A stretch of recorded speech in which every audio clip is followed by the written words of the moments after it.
저희가 이제 살펴보는 바에 따르면 뭐 대남역이다 이렇게 얘기를 했는데 제일 궁금한 거는 이 다음의 과정은 뭐냐, 북한이 준비한 건 뭐냐, 이런 좀 궁금증이 있어요. 지금 보면 앞서 그 남북 공동 연락사무소 파악화시킨 다음에 금강산, 혹시 개성공단 이런 곳을 건드리는 것 아니냐 이런 얘기도 나오는데요. 그럴 개연성도 있죠. 지금 사실은 어떻게 보면 연락사무소를 파기한 이유는 판문점 합의를 파기하는 거거든요. 그러니까 판문점 합의의 가장 중요한 것 중에 하나가 연락사무소를 통해서 설치해서 남북 간의 어떤 소통을 원활하게 하자 뭐 이런 부분이었는데 그것을 이제 파기했고 또 하나 중요한 이제 합의가 9.19 군사 합의였던 거죠. 네. 그러니까 DMZ를 부근으로 해가지고 훈련이라든가 뭐 적대 행위를 금지하는 건데 여기에서 이제 개성이라든가 금강산에다가 군을 진입시키는 이거는 이제 어떻게 보면 9.19 군사합의를 완전히 무력화시키겠다는 것이고 GOP도 우리가 철수하기로 했던 거 아니에요? 거기다 다시 이제 병력을 재배치하는 것 이것도 다 무력화시키고 전단도 마찬가지입니다. 이런 과정 속에서 우리가 예측할 수 있는 것은 기존의 어떤 우리가 남북 간에 했던 합의들을 1차적으로 다 파괴시키고 파기시키고 그 다음에 어떤 제로 베이스에서 다시 시작하자 뭐 이런 계산이 북한에 깔려 있는 것이고 그 이후는 뭐 군사행동 등등의 것들을 우리가 예측할 수 있지만 뭐 지금의 상황에서 우리가 예단할 필요는 없는 것인데 북한의 어떤 의사가 사실상 미국의 어떤 대선과 그 이후에 들어설 새로운 정부에 대한 어떤 협상 과정의 주도권을 장악하기 위한 그런 목적이라 그러면 군사 도발의 가능성도 배제하기는 어렵다 이렇게 봅니다. 네, 뭐 군사 도발의 가능성 배제하기 어렵다 이렇게 말씀 주셨는데 연평도 근처에서 보면은 이제 이 개머리 해안포 포문이 좀 열렸습니다. 그래서 이제 서해 일대 지역에 좀 군사적 긴장감이 고조되고 있는 것 같아요. 의도적인 거죠. 우리가 거기를 관찰하고 있다는 것을 알기 때문에 네. 북한으로서는 지금 한국 정부를 자극하겠다는 목적이 있는데 그러므로 해서 해안포 포문도 열고 뭐 아마 군사적 기동도 살짝씩 보여줄 거라고 봅니다. 그러면서 한국 정부를 간접적으로 압박하는 거죠. 그렇지만 지금 북한의 행동을 보면은요. 전과를 군사적인 부분까지 확대한다는 메시지는 최근 2, 3일간은 나오지 않고 있어요. 그러면서 전단 문제에 집중하고 있잖아요. 북한에서 뭐 조선중앙통신이나 오늘 나온 통일전선부 대변인 담화의 내용을 보면 전단 문제에 집중하는 것으로 보이는데 그러면은 이제 6.25 전쟁 70주년이 이번 주에 있는데 그 전후해서 그 전단을 보내는 것도 절차를 북한 스스로 이야기한 게 있어요. 당 중앙군사위원회 보고에서 군사적으로 승인을 받은 다음에 보낼 거라고 했는데 그러한 보도가 나오는지 그리고 전단을 정말 보낼 것인지 그 과정에서 혹시라도 아까 교수님께서 이야기한 우발적 충돌 가능성은 없는지 지금은 상황을 잘 관리해야 될 때라고 생각합니다. 네, 저는 또 약간 봐야 될 게 이 노동신문에 나온 내용인데 연속해서 터져나올 정의의 폭음은 상상 이상일 수 있다. 여기서 정의의 폭음을 말하는 게 혹시 금강산에 있는 관광시설 아니겠느냐 이런 얘기가 있는데요. 어떻게 보십니까? 예. 그 가능성이 높다고 볼 수밖에 없는데요. 폭음이라는 것은 지난번 공동연락사무소 폭발처럼 무언가를 폭발시키겠다는 거고 김정은 위원장이 작년 10월에 금강산 지역에 갔을 때 해금강 호텔 앞에서 너절한 시설을 처리해야 된다 이런 취지로 이야기를 했어요.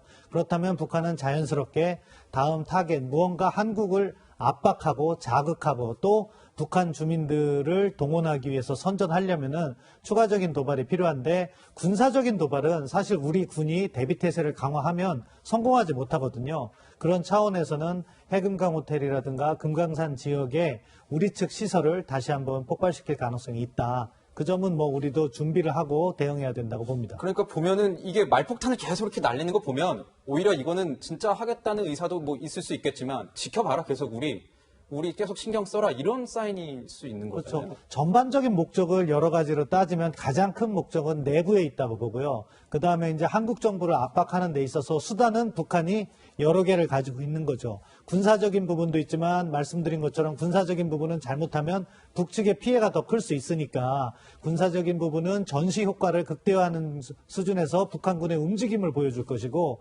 무언가 자극적으로 폭발시키고 하는 것은 북한 지역 내에 있는 우리 측 시설을 갖다가 공격함으로써 폭발시킴으로써 정치적 목적을 달성하는 그런 다목적 포석을 두고 있다 이렇게 생각합니다. 네, 뭐 또 하나 좀 주목을 해봐야 될 게 이제 러시아 주재 북한 대사관에서 내놓은 입장인데요, 저 교수님. 네. 내용들을 좀 보면은 핵무기를 갖고 있다, 또 미국에 뭐 종말을 가져다 준다 이런 내용이 담겼어요. 그렇죠. 뭐 전단이라든가 뭐 굴구 군사 합의 파기 뭐 이런 건 대남용이거든요. 그런데 핵 문제에 관한 한 사실은 미국용입니다. 미국에 대한 어떤 위협을 해야만 사실상 이 국면이 전 세계의 이슈가 되는 것이고 특히나 미국의 대선의 상황에서 가장 중요한 이슈로 이제 부각이 될 수 있다. 그것이 새로운 어떤 정부에서의 중요성도 또 부각시키는 효과가 있기 때문에 이거는 이미 예견된 부분이라고 봅니다. 그러니까 한국만 즉 남측에 대해서만 위협을 가하는 것이 문제 해결이 안 된다는 걸 뻔히 알죠. 네. 북한이 원하는 건 사실상 유엔 제재를 완화시키거나 또는 뭐 제거하거나 그걸 통해서 경제 회복을 하는 것이거든요. 지금 아까도 말씀드렸다시피 지금 북미 회담이 어떻게 보면 협상이 실패로 돌아간 거죠. 그 부분에서 책임을 져야 되는 것은 김정은이고 더 악화된 것은 뭐냐면 코로나19로 경제까지 악화된 상황이기 때문에 이 상황에서 출로를 만들어야 되는 것이고 이 출로는 결국에는 지금의 어떤 협력을 그대로 유지해서는 안 된다는 거죠. 다 파괴시키고 제로 베이스로 계산을 다시 해나가겠다는 그런 차원이기 때문에 미국과의 협상 이것이 궁극적인 목적이라고 한다면 미국이 가장 우려하는 뭐 ICBM이라든가 SLBM이라든가 핵 문제라든가 뭐 이런 거는 이제 건드릴 예상 우리가 충분히 할 수 있는 거죠. 네. 네. 북한이 근데 얘기하고 있는 것 중에 이런 데 또 포커스를 맞춰야 될 게 이런 부분인 것 같습니다. 군사행동 재개 방침과 관련해서 당 중앙군사위에서 비준을 받아서 우리가 실행에 옮기겠다. 당 중앙군사위 이게 뭐 얼마나 중요한 거길래 이렇게 대놓고 이게 돼야지 우리가 하겠다. 뭐 김정은의 등장을 얘기한 겁니까? 뭡니까? 당 중앙군사위원회는 북한에 있어서 북한군의 의사결정을 하는 최고의 기관이에요. 그래서 중앙군사위원회 위원장은 김정은이 직접 맡고 있고요. 그렇기 때문에 중앙군사위원회 재가를 받겠다는 것은 자신들의 행동이 그만큼 진짜다. 무게감이 실려 있다. 그것을 강조하기 위함이라고 보는데 아무튼 중앙군사위원회를 개최하게 되면 김정은 위원장이 직접 나타나야 돼요. 왜냐하면 위원장이기 때문에 네. 그런 부분에 있어서 다시 김정은의 재등장을 예고하는 그런 측면도 있는데요.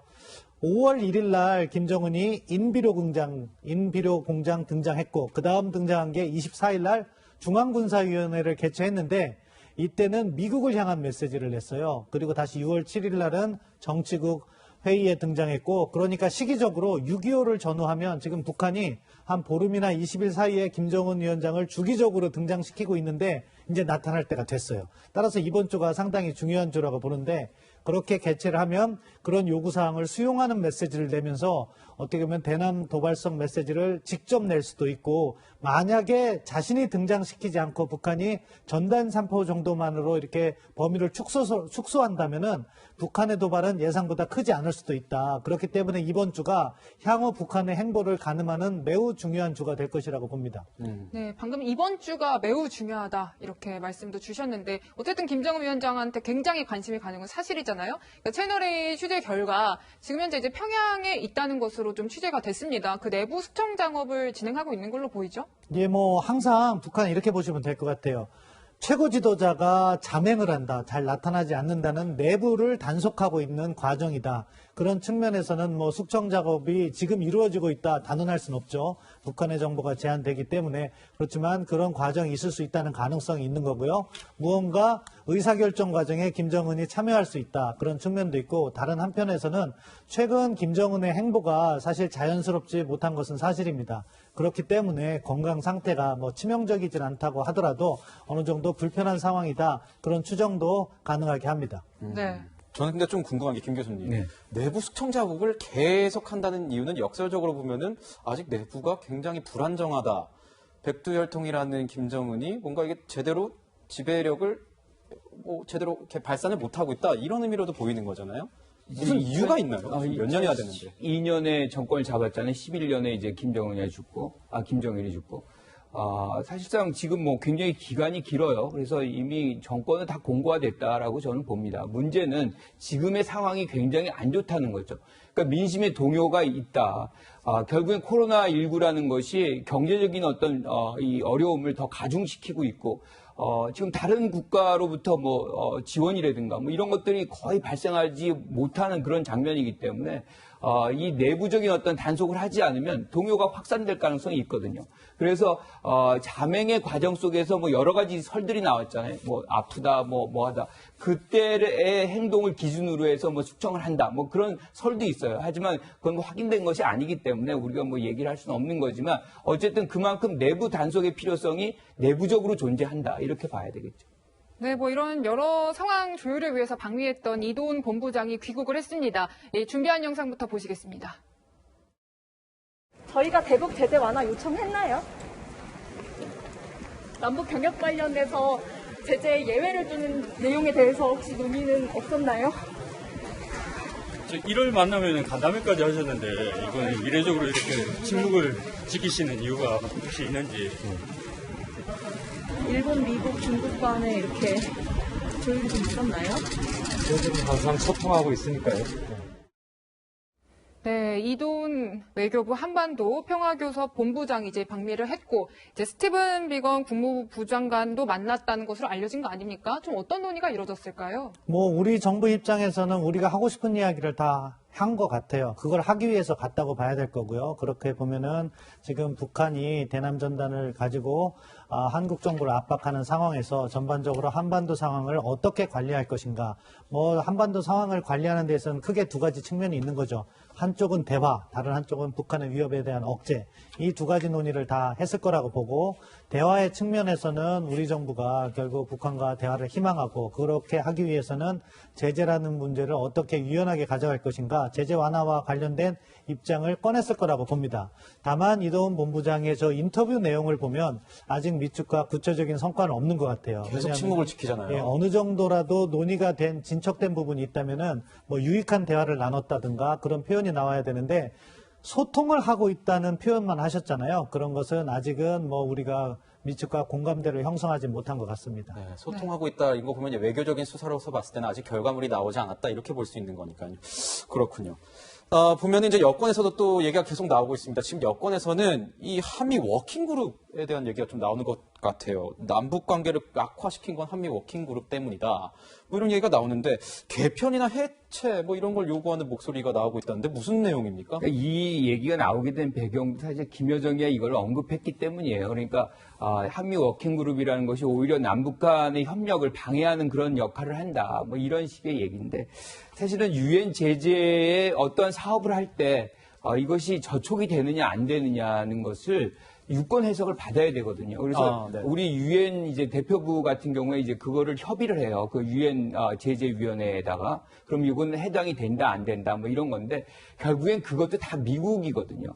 그러니까 어떻게 보면 여기 워킹 그룹을 통해 가지고 협력의 가능성을 다 타진해보고 여기서 오케이 되면 그냥 협력 추진할 수 있는 어떻게 보면 시간을 앞당길 수 있는 그런 부분 편리성이 이 안에 있거든요. 그런데 주도권을 사실상 미국이 잡았던 거죠. 여기서 안 된다 그러면 주춤하고 이것이 현실적으로 있었던 거예요. 그러니까 여권 의원들이 이런 얘기를 할 수 있는 거는 충분히 할 수 있다.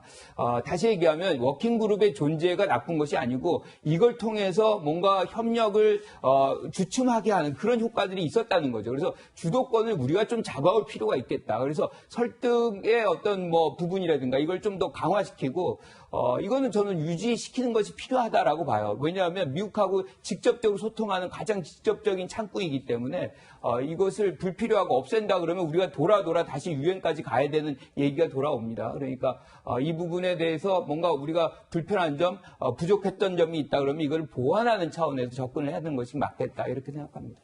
네, 이런 가운데 이제 북한을 향해 경고 메시지 보내고 있는 미국 목소리부터 들어보겠습니다.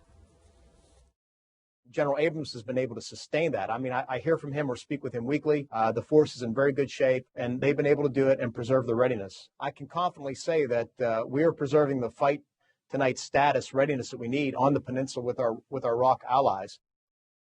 So we would be seeking ways to increase pressure with the military instrument. I'm talking about nuclear-capable bombers, F-35 Joint Strike Fighters, aircraft carriers, nuclear submarines, all these things that are options to simply show presence.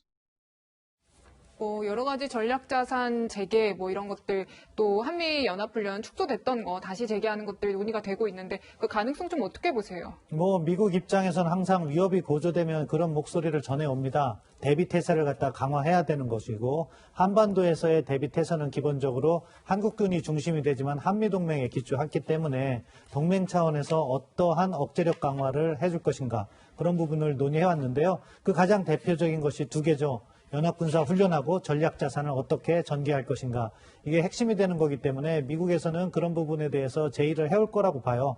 우리 정부가 그럼 남북관계까지 고려해서 이것의 규모를 어떻게 키우고 어느 정도 자산까지 어느 범위에서 우리가 받을 것인가 고민이 클 거라고 생각하는데요. 저는 개인적으로 위협이 고조될 때 연합군사 훈련은 우리 군의 대비태세만 강화하는 것이 아니라 북한에 대한 메시지도 있다고 생각합니다. 지금 우리가 연합군사 훈련을 하거나 안 하거나에 따라서 북한의 입장이 변하지 않기 때문에 이럴 때는 기존에 계획된 연합군사 훈련은 강화해서 하는 것이 바람직하다고 봅니다. 네, 김 교수님께서는 어떻게 보십니까? 지금 북한이 어떤 군사적 도발이 없는 상황에서 예정되지 않는 뭐 연합훈련을 한다는 것은 좀 상황을 더 악화시키는 그런 측면이 있어요. 그런데 미국 같은 경우는 지금 대선의 상황이기 때문에 북한이 도발하면 아주 빠르게 이에 대한 대응을 할 겁니다. 27년도에 있었던 연합훈련 같은 경우 항모 3개가 한꺼번에 들어오고 뭐 B1B 랜서라든가 뭐 전략 자산들을 다 배치를 하게 돼요. 그러면 한반도가 다시금 굉장한 위기 상황으로 빠져들어가게 됩니다. 그래서 우리가 먼저 할 필요는 없겠다. 북한의 어떤 도발 수위를 보고 그것이 미국의 입장에서도 이것을 어떤 형태로든 잠재워야 되겠다 그러면 우리가 선택하는 것과는 무관하게 상황이 악화될 가능성이 있다 이렇게 봅니다. 네, 우리 정부도 통일부도 고민이 참 깊을 것 같은데요. 지금 이제 김현철 장관 사의를 표명했고 청와대에서도 수리를 했습니다. 그래서 이제 후속 인사를 어떻게 할 것인가 관심이 굉장히 많을 수밖에 없어요. 뭐 두 가지 측면을 고려할 거예요. 일단 통일부 장관의 사의는 대통령께서 해서 사임을 하셨으니까 그 후임을 누구로 할 것인가 고민이 있을 거고요. 이것이 단지 통일부에 그칠 것인가 아니면 지금 상황과 관련해서 한번 5년 단임 행정부이기 때문에 3년이 지나면은 한 번 정도 교체해 주던 것이 과거 행정부의 관행이었는데 그 폭을 과연 넓혀서 이번에 외교라 안보 라인 전체를 갖다가 한번 재조정할 것인가 네. 아니면은 임기를 같이 갈 것인가 그런 부분의 고민을 청와대가 하고 있을 거라고 봅니다. 아무튼 저는 김대중 대통령 당시에 강인덕 장관을 임명한 것을 저는 높게 평가하는데요.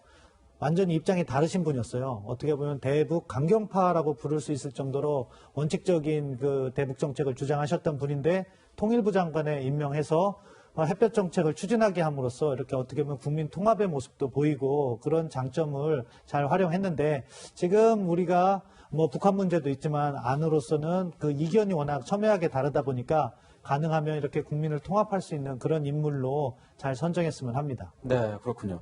뭐 인사 얘기를 좀 인사 얘기를 좀 더 하자면 이제 이 김현철 장관 원포인트여서는 안 된다. 오히려 기다리기보다는 뭐 외교안보 라인에서 뭐 정의용 국가안보실장이라던가 서훈 국가정보원장이 알아서 물러나 줌으로써 해서 문재인 대통령이 결단할 수 있게 어떤 이런 가능성과 폭을 넓혀줘야 된다. 뭐 이런 얘기도 나오는 것 같아요. 그렇죠. 외교안보 라인을 교체해야 되는 시기는 충분히 됐다라고 봅니다. 그리고 이제 카운터 파트너들이 다 바뀌었어요. 그러니까 북한도 이제 김여정 체제로 바뀐 거 아니에요?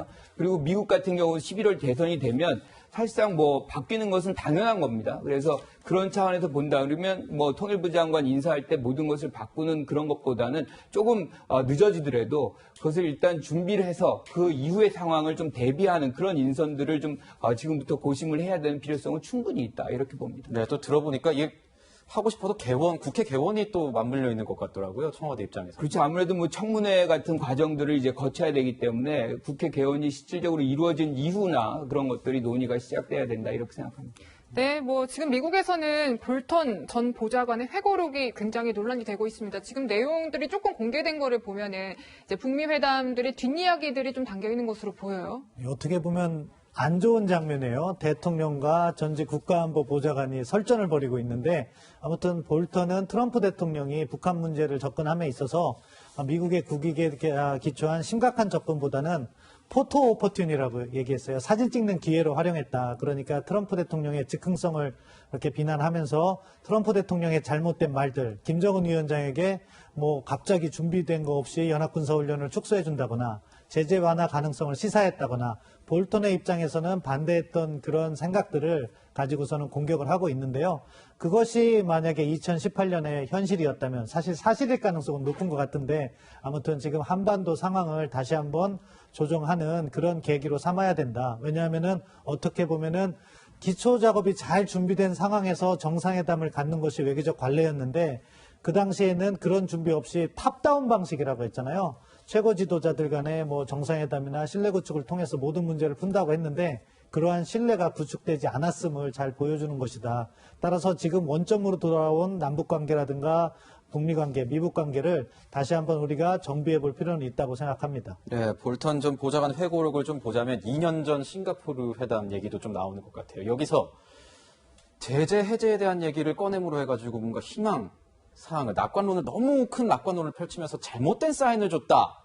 또 이런 얘기를 하더라고요. 그러니까 트럼프의 어떤 행태가 그런 행태가 있는 거죠. 결국에는 기대치를 확 높여주고 거기에서 자기가 원하는 것들을 챙기고 그리고 나서 그 이후에 어떤 수습은 하지 않는 이런 장면들이란 것은 일국의 대통령이 해서는 안 되는 부분들이고 이것들이 어떻게 보면 양국의 신뢰관계를 더 깨는 그래서 불신을 더 조장하는 그런 측면인데 저는 뭐 결국에는 안 된다는 걸 이미 다 알고 있었다는 거잖아요. 그러니까 미국의 어떤 의사결정이라는 것이 대통령의 일 개인에 의해서 결정되는 것이 아니라는 이 의사결정 과정을 다시 한번 확인시켜주는 그러니까 시스템에 의해서 의사결정이 되는 것이기 때문에 함부로 이렇게 북한의 어떤 이 북핵, 비핵화 이런 조치들이 없는 상황에서 미국이 일방적으로 제재를 해제하거나 완화시켜주기 어렵다는 걸 다시 한번 확인시켜준 것이다 이렇게 봅니다. 네, 사실 뭐 볼턴 전 보좌관은 대북 강경파였지 않습니까? 북한에서 이 회고록에 대해서 어떤 반응 보일지도 궁금한데요. 뭐 이제 곧 나올 거예요, 성명이. 그러면서 아주 미국을 비난하고 볼턴 전 국가안보보좌관을 대대적으로 비난하는 성명이 나올 건데 지금 흐름을 보면은 6월에는 남북 관계에 집중하고 7월부터는 다시 그 비난의 화살을 미국 측을 향할 가능성이 높거든요. 왜냐하면은 북한 나름대로 새로운 전략 무기를 보여준다 또는 뭐 전략 무력을 고도의 격동 상태로 둔다. 김정은 위원장 입에서 그런 부분이 나왔기 때문에 대미 행동이 곧 예정되어 있다 이렇게 볼 수 있고 그것의 시기가 7, 8월 또는 10월이 될 가능성이 높기 때문에 그것과 연계해서 미국을 대대적으로 비난할 거라고 생각합니다. 네, 이제 뭐 볼턴 전 보좌관 회고록도 곧 출간이 될 텐데 북한의 다음 수순은 어떤 게 될지는 지켜봐야겠습니다. 두 분 말씀은 여기까지 듣겠습니다. 감사합니다.